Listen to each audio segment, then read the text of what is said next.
Enter the Dragon. I love this kick. He kicks the shit out of this mannequin, man. I know Bruce Lee is known for his sounds, but in this scene, he just sounds like a chicken. I'm sorry.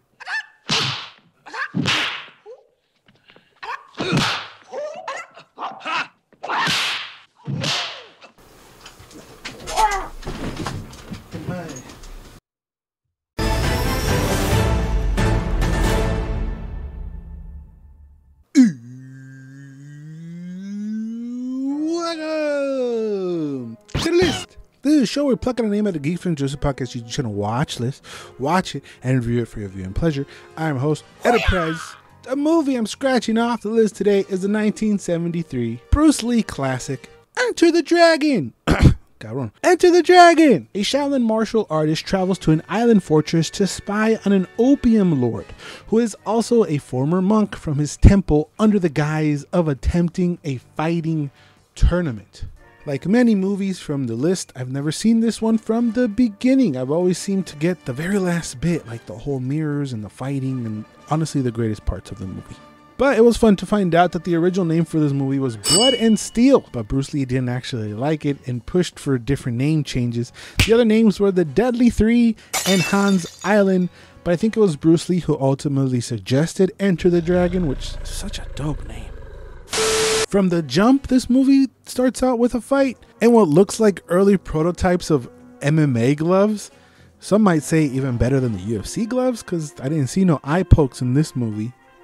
But the first thing that I noticed when they were talking is the dubbing is kind of weird. His master's voice does not fit at all. You must remember, the enemy has only images and illusions.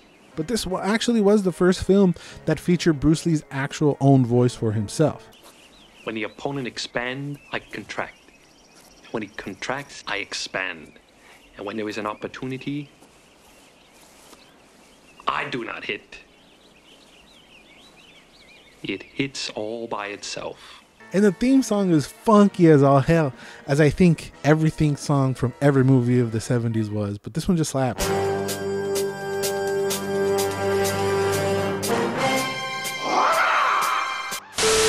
And everybody kicking ass. I really liked his sister whooping ass of all these guys. It was something about it that I bought it, and just the way that she was doing it was great. The scene after that, Roper's whooping some ass on a golf course, and then he just disposes 3 guys in the woods, probably next to a bunch of pee, because that's where you pee when you go on a golf course.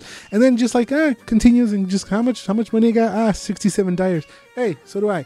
And then it's like all of a sudden, oh yeah, we just keep living our lives. I'm just gonna enter this tournament after just whoop these guys' asses. But actually, the guy who has a line in that scene and threatens him is actually the ref in one of the Karate Kids movies. That's the same guy. I think I'm gonna skip over the part where Williams messed up some cops and steals a cop car. I don't think we need to talk about that part.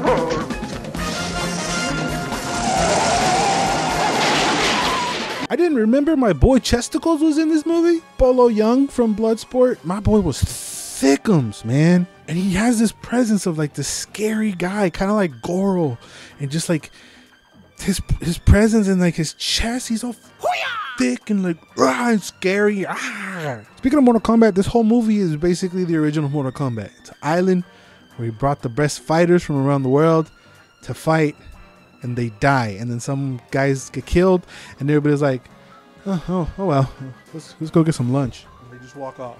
What I don't really remember from Mortal Kombat is Shao Kahn providing hose. So that was cool, I guess. You can see the faces on the girls, they don't want to be there, which is a perfect depiction of probably, 1970 hose. If you think about it too much, it gets kind of dumb. Like the story is like this bad guy Han took the teachings of the Shaolin monks and is kind of like using them for evil. So now we must kill him. That's basically the premise of the movie. But it doesn't matter because of the badassery of the fights. You just, whatever, you overlook it. It's the 70s, who cares? I did want to shout out my guy with dash. I'd never seen anybody else rock the dash, and I'm not surprised that it was about a degenerate gambler dude. Pretty bold choice, man. Pretty bold choice. I would take it off. Just take it off. There's a cool shot when Bruce Lee's like sneaking around where he jumps on the tree, but it's backwards, and you could totally tell that the film is going backwards. And there's also A lot of the time when he's sneaking around and someone walks by, I guess they like shorten that to like remove the shadow of the person walking by, and there's like a obvious cut real quick, but it's the same frame. But yeah, speaking of being spies, for some reason he's like a very pro spy. I thought he's like a Shaolin monk who can fight. I thought monks were about peace, but he's also like a super badass ninja who whoops everybody ass. Bruce Lee versus Scarface. My guy does a taunt with a board at the beginning, like a fighting game. That was pretty hilarious. Then he kicks him in the nuts. I feel like that's cheating, no? I mean, it's also Mortal Kombat, but it's kind of cheating. Don't kick him in the nuts, but it was sick. The way he did it was sick. But he kicked him in the... That's allowed? I guess. And then we get his famous stomp scene with his crazy ass face.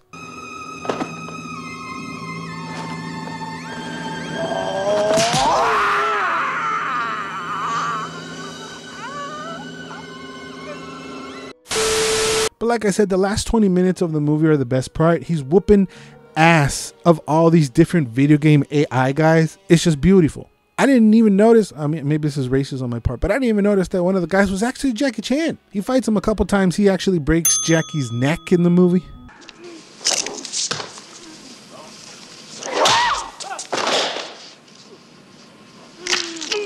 But during filming, Lee actually kicked Jackie in the face and afterwards had to profusely apologize and actually expand a little bit more about his career as a stuntman. But that fight is amazing because he kept getting weapons, and him with the nunchucks, man.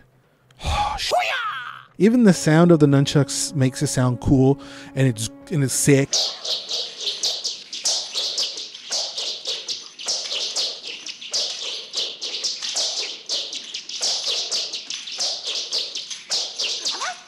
And I understand why everybody from this point on always wanted a pair of nunchucks, because it looks cool. But I might look like a bear who gets hit in the nuts with it. I'm good.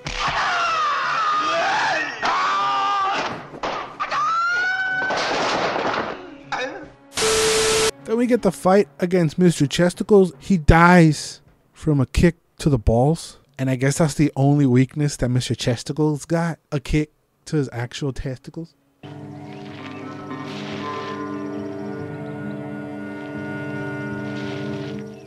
At the end, I didn't know why they were all taking turns. You two go.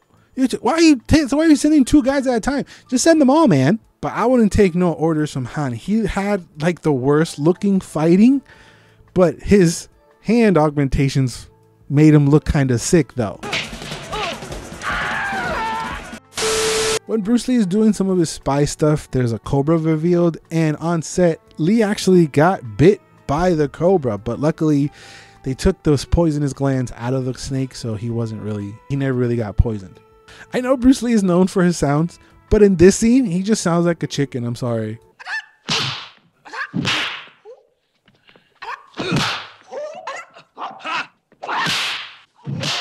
He'll sound like a chicken, but then do something cold and sick, like stand there and taste the blood off of his abs. I love this kick. He kicks the shit out of this mannequin, man.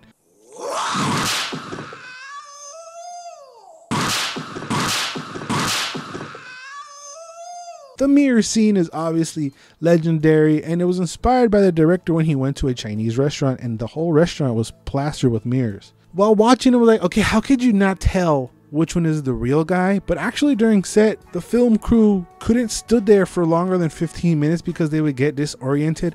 And when they're talking to somebody, they had to be physically touching them. If not, they just feel nauseous. He didn't win with a low blow, but he did end up winning with a badass kick. That was a little goofy how he flew off. But Han just stuck to the mirror, and the spear coming at it is sick. This movie's sick. This movie's still sick. 50 years ago. It came out 50 years ago. Shit's old as hell. This movie's great. Unfortunately, Bruce Lee does die before the release of the film, and he never actually got to watch his masterpiece. This is also considered one of Lee's best movies. It's definitely one of the best kung fu movies of all time, and I think I have to agree. His influence and legend still lives on today, not only because of this movie, because what he meant to the world at his time, at his highest. And I bet you people like Van Damme thinks he's Bruce Lee. I really don't like Van Damme. I really don't. And if you want to find out why, there's 2 reasons right here. Go ahead and watch those.